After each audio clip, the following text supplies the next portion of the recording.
Something to remember about these fan screws, and this goes for all fan screws for a PC case. They're self-tapping screws, which means they actually, in the case of a new fan anyway, like this one, they go through the metal case and they go into the plastic holes in this fan. You can see holes on each corner, and they actually cut their own threads into the plastic. So this is not especially sturdy plastic, or well, it's sturdy, but it's brittle. So you don't want to go torquing this thing down with a drill or anything like that.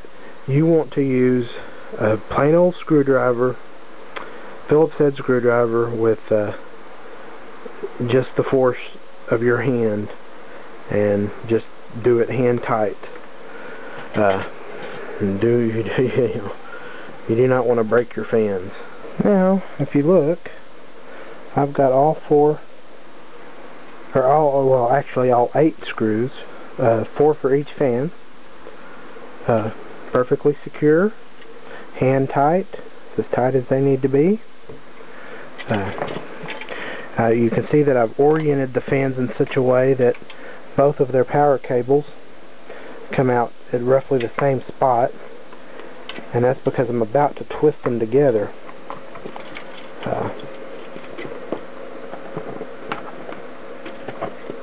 The cable decided to get stuck in the box there. There we go. I like to twist these together. It does shorten the overall length a little bit, but it makes for much better cable routing. So there we go. As you can see, both cables are twisted together. A little bit tight, but not too tight. You could undo them pretty easily. What I really like to do is get some cable sleeving or heat shrink tubing and put over them like this and make it just one cable. But this will do for now. In fact, I might even put a couple of cable ties just to secure things. So now I have, of course, the fans are bolted into our door. Our door is closed now with the thumb screws. One thumb screw here, one thumb screw here. And I have the power connected. You really can't see it, but if you see right where my finger is, I've got a double Y adapter for the power, and it's plugged in actually to the same connector. It's daisy chained with this fan back here. And so now I'm going to fire it up and see if all the fans come on. That fan's on, CPU fan's on, and these fans are on. And they are indeed pulling air through. So I'm going to put our fan filters back on. Remember, smooth side goes inwards.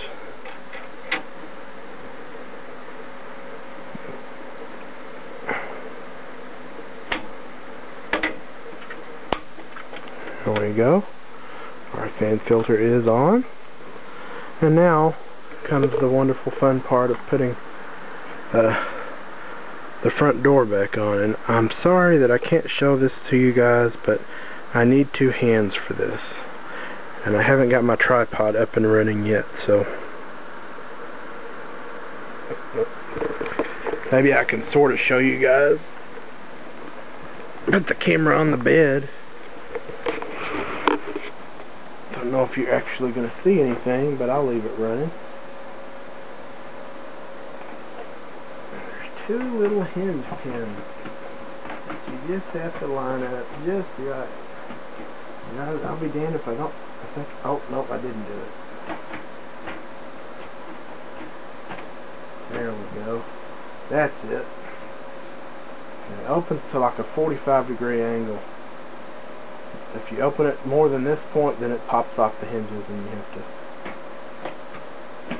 So,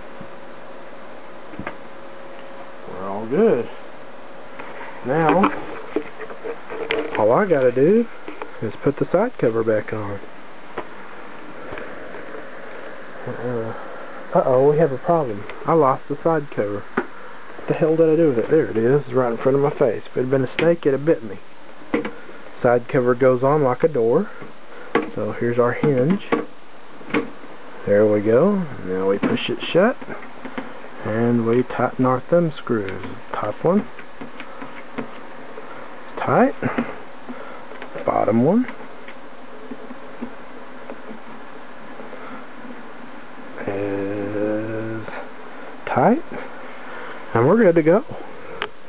Power up.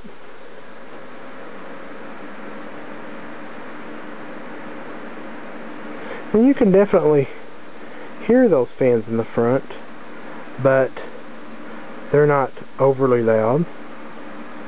And you can definitely feel it pulling in more air on either side, on the grills.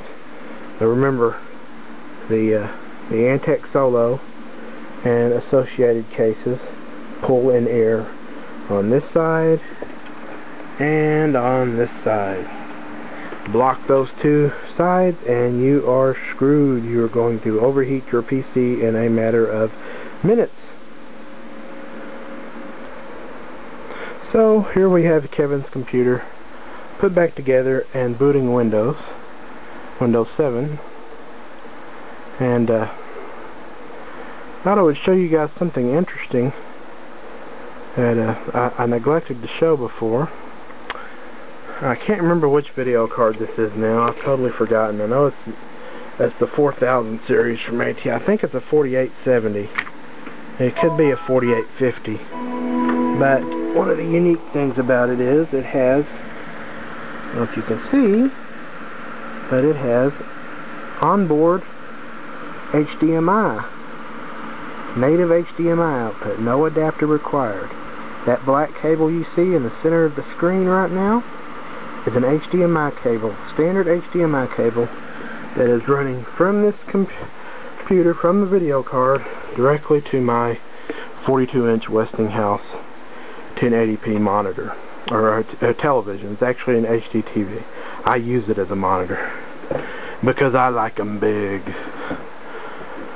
I'm telling you, you might scoff at having a 42-inch monitor as your desktop, but when you're playing a game, there's some real immersion, a real immersion effect going on there, especially racing games.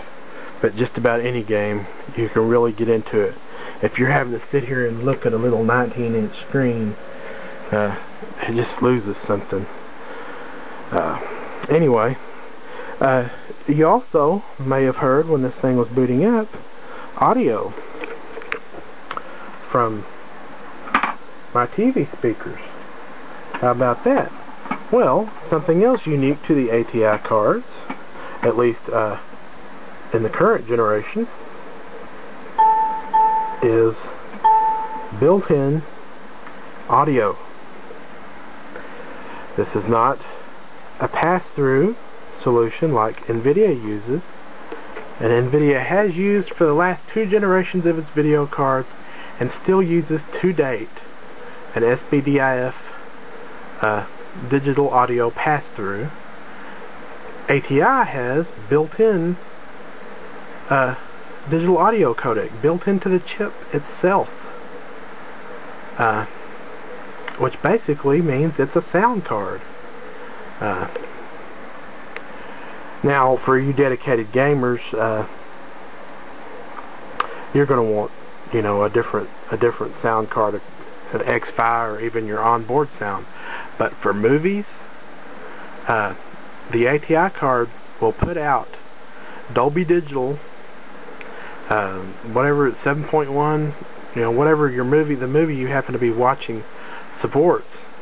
It will output via that HDMI cable directly to your TV, and then from then on, your TV is responsible for doing the decoding or encoding.